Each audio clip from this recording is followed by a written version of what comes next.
Vamos continuar falando sobre a oração de corpo, alma e espírito.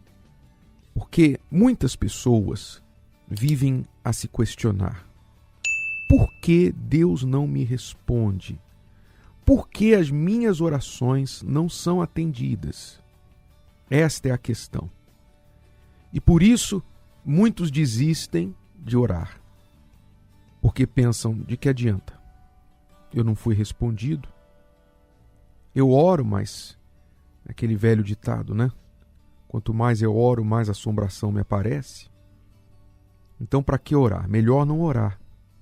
Muitas pessoas, por não terem um histórico positivo de respostas à oração, desistem, porque acham que não funciona. Mas isso não é a verdade. Nós sabemos que a oração é o único canal de comunicação entre o homem e Deus.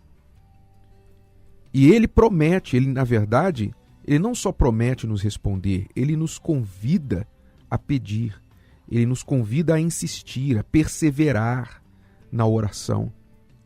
Ele quer atender, ele tem o prazer de atender os nossos pedidos, como um pai tem prazer de atender o pedido do filho, que demonstra sua dependência. Então a pergunta é por quê? O que acontece? O que acontece é que muitas pessoas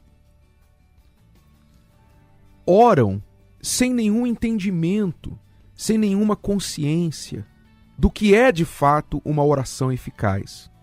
Oram com palavras, fazem rezas, preces, leem orações ou fazem orações decoradas.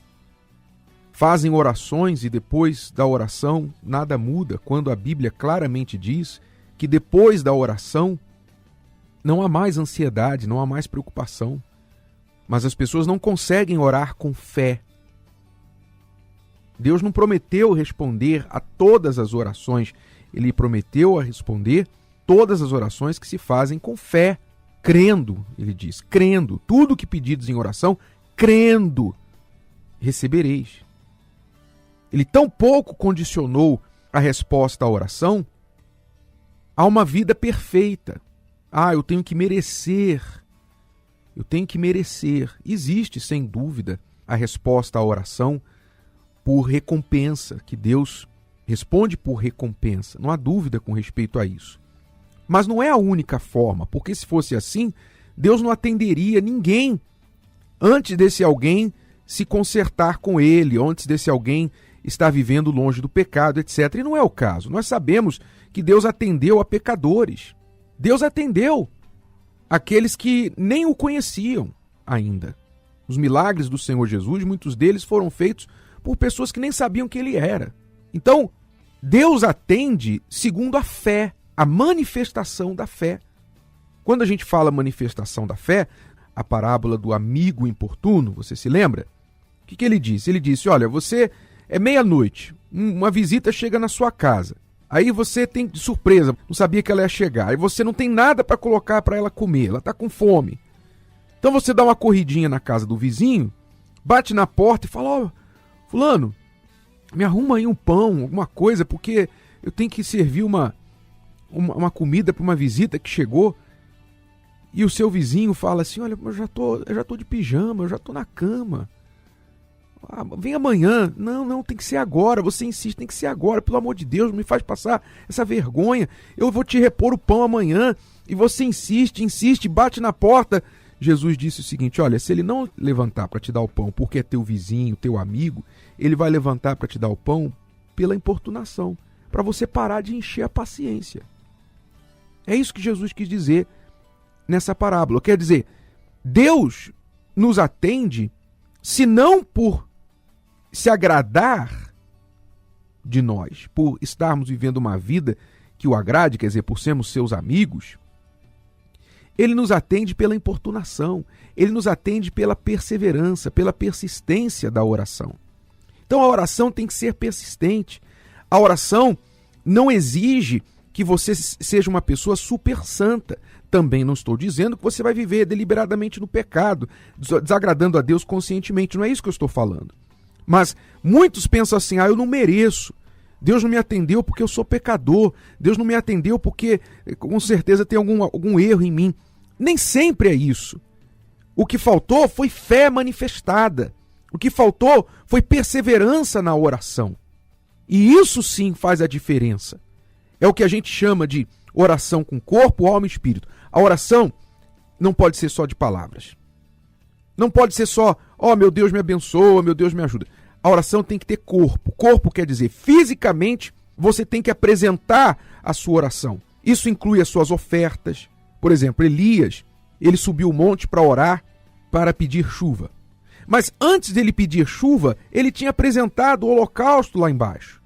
Ele tinha apresentado o holocausto, a água em época de seca sobre o holocausto.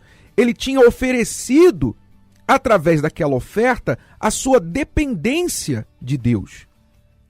Então a oferta de Elias foi a oração física, oração sem palavras, como foi a oferta de Abel. A oferta de Abel, diz o texto lá em Hebreus 11, 3 e 4, diz que a oferta que Abel ofereceu foi mais excelente que a de Caim, e por meio dela, até hoje ele fala.